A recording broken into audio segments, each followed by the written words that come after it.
Welcome to another episode of Classes with Atish. Today we will continue with our lessons on trigonometry and we will further build upon the trigonometric identities. We'll start with allied angles and then move on to compound angles and also maybe touch upon interconversion of trigonometrical ratios. So let's get started. First of all, what are allied angles?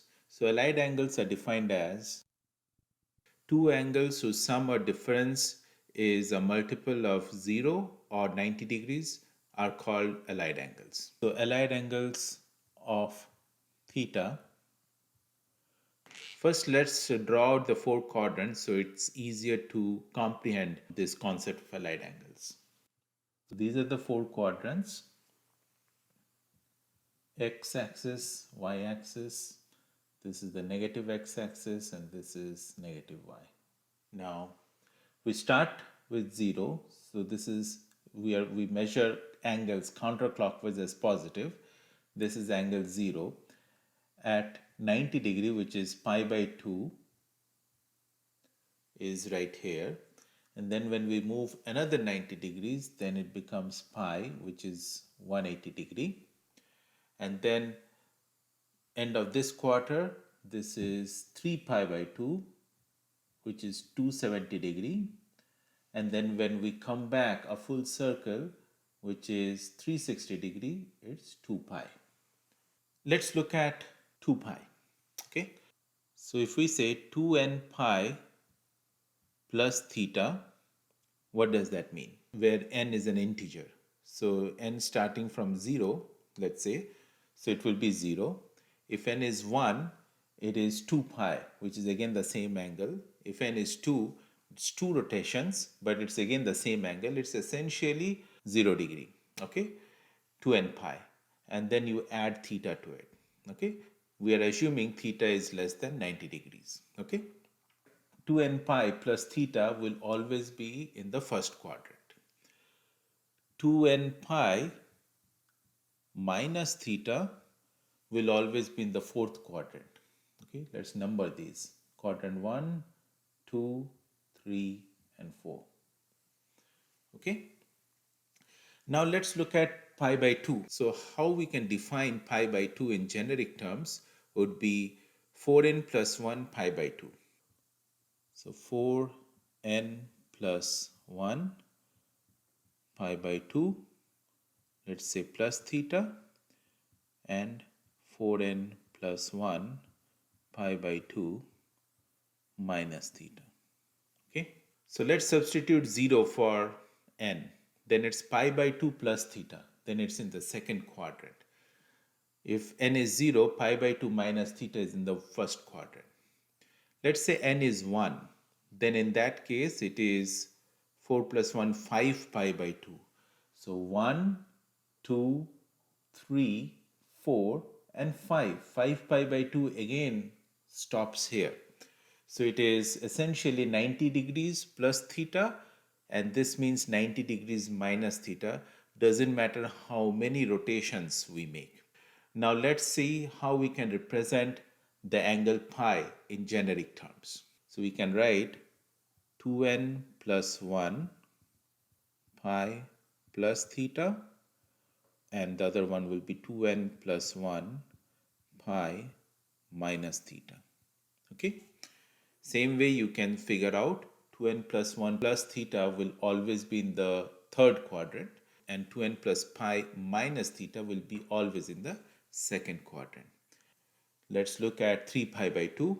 How we can represent that in generic terms will be 4n minus 1 pi by 2 plus theta, and 4n minus 1 pi by 2 minus theta.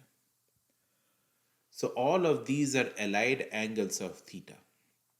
All right, we'll just evaluate sine, cos, and tan. The reciprocals of sine, cos, and tan is very intuitive. We can just reciprocate the values of sine, cos, and tan. Okay, so we'll go with sine first, cos, and tan. Okay, so first thing to remember is at every multiple of pi, sine remains sine, cos remains cos, tan remains tan. Every multiple of pi by 2, sine will change into cos, cos will change into sine, and tan will change into cot. Okay? So it's easy to see that this will remain sine theta, this will remain cos theta, and this will remain tan theta. But we also need to remember to put the correct sign in front of them, whether it's a plus or a minus. How to do that? 2n pi plus theta lies in the first quadrant. All ratios are positive, so all of them will be positive. 2n pi minus theta lies in the fourth quadrant. Only cos is positive. Everyone else will be negative. So this will be minus sine theta. This will be plus cos theta. This will be minus tan theta. Okay. Here sine will change into cos. Cos will change into sine. And tan will change into cot theta. What about the signage? So 4n plus 1 pi by 2 plus theta lies in the second quadrant. Only sine is positive, so these two will be negative. Okay, how about this one? 4n plus 1 pi by 2 minus theta lies in the first quadrant. All of them are positive. Okay. Okay. 2n plus 1 pi plus theta lies in the third quadrant. Only tan is positive. These two will be negative. 2n plus 1 pi minus theta. So 2n plus 1 pi minus theta lies in the second quadrant. Only sine is positive. These two are negative. Okay. And 4n minus 1 pi by 2, which is here, plus theta, only cos is positive. These two are negative. And the last one, 4n minus 1 pi by 2 minus theta, only tan is positive. So this is positive and all of these are negative. Okay, this is how you make a mental map as to what the trigonometric ratios of any of these angles will be and what the signage will be. It's very important to get the signage correct. Okay, I will also complete it for the other three trigonometric ratios.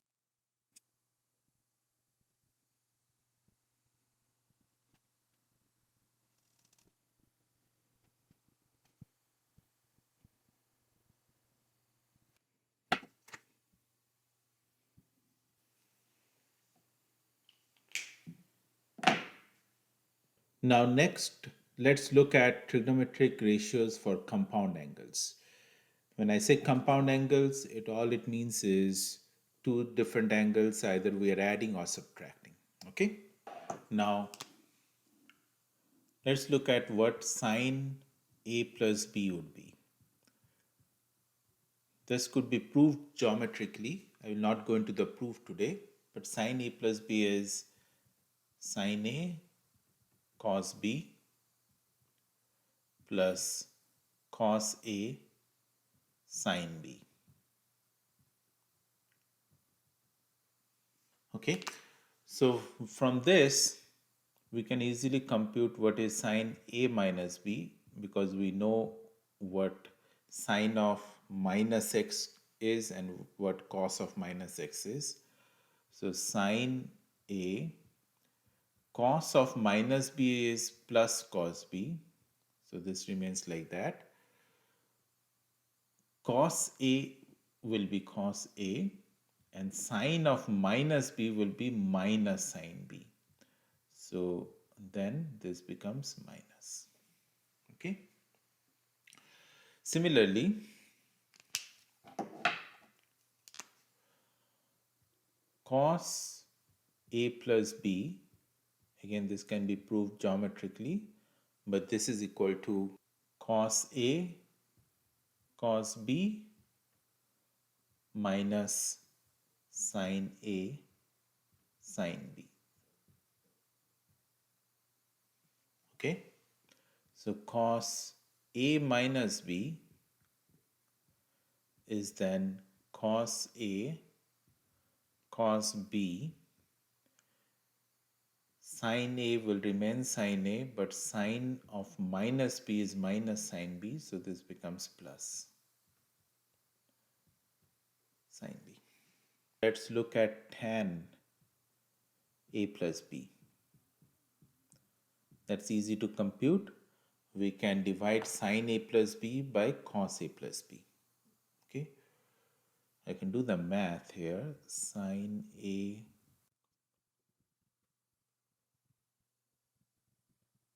Okay, now if we divide both numerator and denominator by cos A cos B, so sine by cos A will be tan A, cos B gets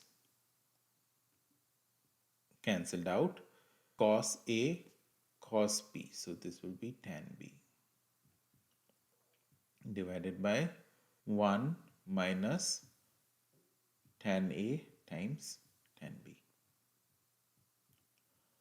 Okay, similarly tan A minus B is tan A minus tan B divided by 1 plus tan A tan B. Okay, so these are basic identities, and from this we can formulate the other identities as well. Okay, for example, let's look at sine 2A. So when you substitute B as A, then this becomes 2 sine A cos B. Sorry, 2 sine A cos A. Similarly, cos 2A, when you substitute here, you will find that this becomes 2 cos square A minus 1, or you can also write it as 1 minus 2 sine square A. Okay, and finally tan 2A, you divide these two, and if you simplify, this becomes 2 tan A divided by 1 minus tan square A. So since there is division here, we need to ensure that 1 minus tan square A is not equals to 0, or tan square A is not equal to 1, or tan A is not equal to 1. When is tan A equal to 1? When A is 2n plus 1 pi by 4. So every odd multiple of 45 degree. So A should not be equal to this. Okay. Alright, so these are basic. From here we can also find out sine 3A, sine 5A, but there is value in remembering all of these, plus also additionally what's the value of sine 3A in terms of sine A, cos 3A in terms of cos A, and tan 3A in terms of tan A. Okay, you can easily do the math, but the values are here. 3 sine A minus 4 sine cube A, 4 cos cube A minus 3 cos A. This is 3 tan A minus 4 tan cube A divided by 1 minus 3 tan square A.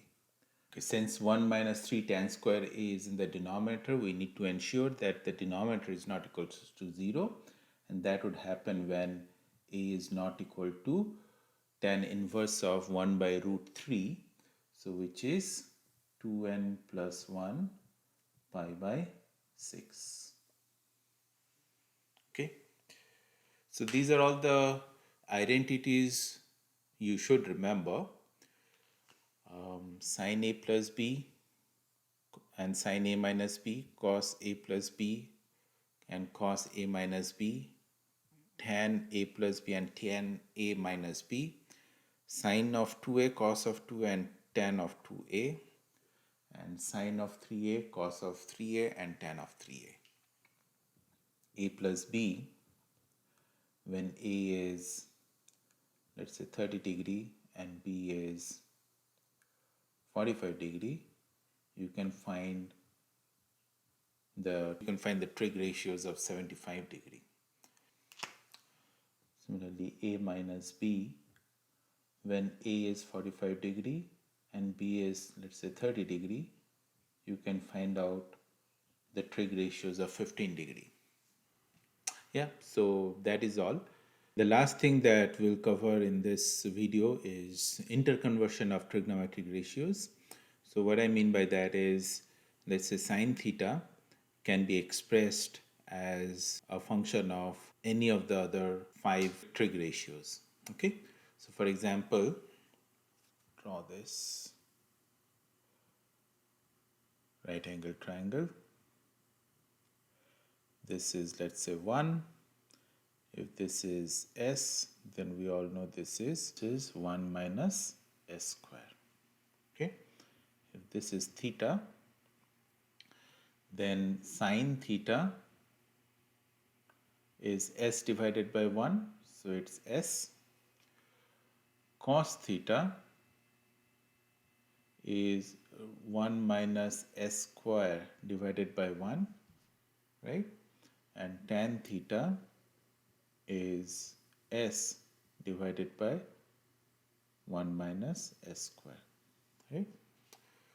So if we have to represent cos theta in terms of sine theta, then it will be 1 minus sine square theta. Similarly, if we have to represent tan theta in terms of sine theta, then it is sine theta divided by root 1 minus sine square theta. Similarly, we can represent sine theta in terms of cos theta. That will be root 1 minus cos square theta. Similarly, we can also represent tan theta in terms of cos theta, which will be root 1 minus cos square theta divided by cos theta, and such. So the idea here is any trigonometric ratio can be represented as a function of any other trigonometric ratio. Okay. With that, I think the basics of trigonometry are done. Now we will move on to some advanced concepts of trigonometry. Thank you.